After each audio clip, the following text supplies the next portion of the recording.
Hello guys, this is Engineer Bole. Today I will teach you how to organize your desktop.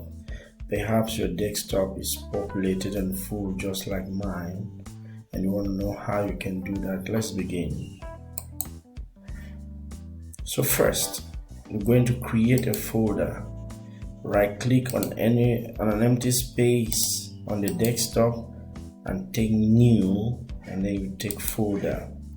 So I'm going to call this folder files, and then what I'm simply going to do is that I will drag all these files on my desktop. I'll select them and I'll drag to this folder.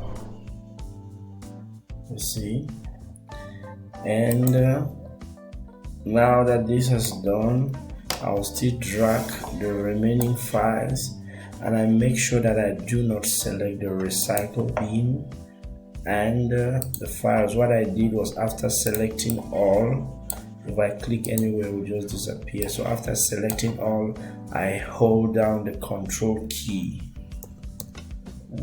on the keyboard. If you look at the on-screen keyboard, I simply hold down the control key and then I click on those files I do not want to select, like these two. So that is what you do, and then I will move those files to that same folder.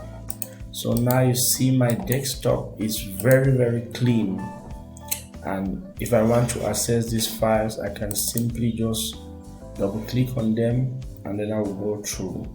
But you realize that it's still a problem scrolling down through all of this. So we are going to go further and right click on the taskbar. Right click on an empty space on the taskbar here, and then we will take toolbar and we will take new toolbar. Now in the new toolbar we will look for this folder in the desktop. So I'll click on the desktop here and I'll select this folder which I created, files, and then I take select. You can see that these files are here now, so I can simply click here and I will open any of those files that were here. If I see a folder, it will be there. If I go to NCD recorded, all of these, and my desktop is very clean. Thank you very much for watching. Feel free to subscribe to the channel so that you can always get more lessons.